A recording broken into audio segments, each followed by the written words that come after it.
अक्सर देखा जाता है कि महाराष्ट्र के उपनगरीय क्षेत्रों की अगर हम बात करें, देश की आर्थिक राजधानी मुंबई की बात करें, तो यहाँ पर सोसाइटियों के रीडेवलपमेंट को लेकर के बहुत सारी बातें होती हैं।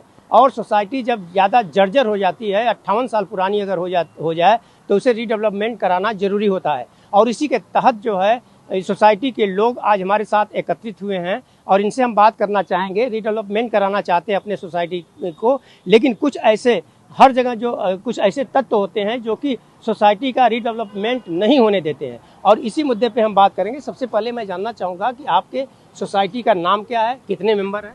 हमारी सोसाइटी का नाम है मधु मिलन कोऑपरेटिव हाउसिंग सोसाइटी लिमिटेड, लेकिन ये 58 साल से लोग उसे मंगल कुंज के नाम के ही जानते हैं। आप किधर भी बोरीवली में उतरे के पूछे कि मंगल कुंज, तो एकदम स्पॉट जो है, लोकेशन है, वो सही स्पॉट है और लोकेशन है, बेस्ट लोकेशन है उधर। मैं आपसे जानना चाहूँगा कि ठीक है, आप रीडेवलपमेंट के लिए गए हैं, रीडेवलपमेंट करने के लिए आप जब कदम आगे बढ़ाए तो अभी परेशानियाँ क्या हो रही हैं? अभी परेशानी ये है कि कमेटी ने बहुत मेहनत करके 11 बिल्डर्स ने जो एप्लीकेशन फॉर्म लिया था रीडेवलपमेंट का, उसमें से फिल्टर कर करके एसडीएम में जब सब सुझाव लेके उसमें से 2 फाइनलाइज हो गए। अभी दो बिल्डर में से एक बिल्डर ने दिया है प्राइस आउटराइट सेल्स जिसको करना है उसको 55,500 दिया है, और दूसरे बिल्डर ने 61,000 दिया है। और पहले बिल्डर ने जिसको रहना है उसको जगह एक्स्ट्रा 78% दिया है, और दूसरे बिल्डर ने 81% दिया है। ये जो प्राइस और जो जगह है वो बोरीवली के लिए मेरे ख्याल से हिस्ट्री में पहली बार ऐसा हुआ वो रहेगा कि जो मिला है। अभी ये हमको एक जन को सिलेक्ट करके उसको रीडेवलपमेंट का कॉन्ट्रैक्ट देना है, लेकिन यहाँ पे कोई तत्व ऐसे है जो बोलते हैं कि 55,500 है वो बिल्डर ही अच्छा है। मुझे समझ में नहीं आता है कि लोग उनकी बातों में भी कैसे आ जाते हैं, क्योंकि एक छोटा बच्चा भी जानता है कि 55,500 is lower than 61 and 78% is lower than 81%। तो अभी वो तत्व सबको क्या रोज उसको सबको समझाता है, ब्रेन वॉश करता है कि 61 वाले के पास पैसा नहीं है। लेकिन आप दोनों बिल्डर का अगर आप गूगल करेंगे, दोनों का वेटेज करेंगे और जो दोनों काम कर रहे हैं, तो 61 वाले का काम ही ज़्यादा है, उसने सबसे ज़्यादा रीडेवलपमेंट किया है।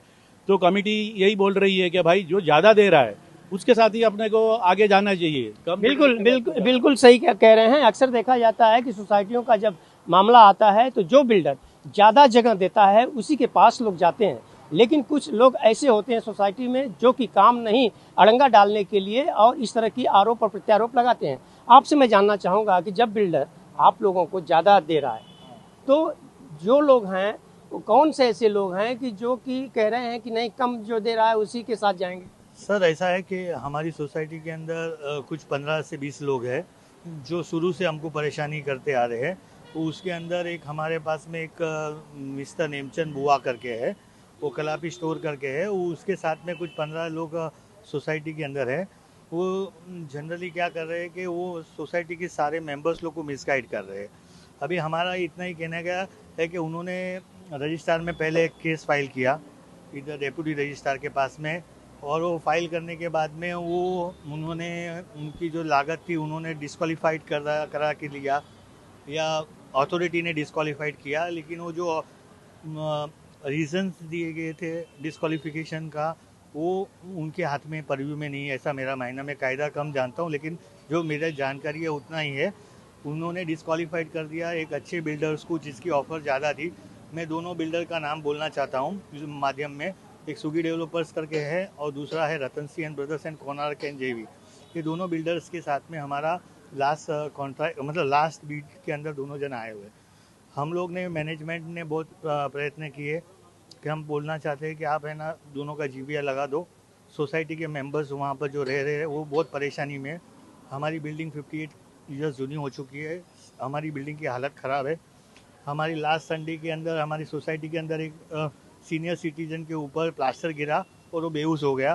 तो हमारे दीप्ति मैडम जो है उनके बाजू में रहते हैं, उन्होंने उनको वो बेभान हो गए थे, उन्होंने नींबू पानी दिया। बिल्कुल आप सही कह रहे हैं। मैं ये भी जानना चाहूँगा कि आज महानगर पालिका देखा जाए तो जो जर्जर इमारत है महानगर की 138 जो जर्जर इमारत हैं उनको नोटिस थमाई गई है कि उसको रीडेवलपमेंट किया जाए या उसमें जो लोग हैं उसे खाली कराया जाए। और ऐसे में अगर आप लोग रीडेवलपमेंट की तरफ जा रहे हो तो उसके बावजूद जो अड़ंगा लोगों द्वारा लगाए जा रहे हैं, इसके बारे में मैं आपसे भी जानना चाहूँगा कि रीडेवलपमेंट के लिए आप लोग पूरी तरह की एक कमेटी है आप लोग ने चुनाव जीता हुआ है और आप चुनाव जीतने के बाद भी आप लोगों को देखा जाए तो क्या परेशानी हो रही है?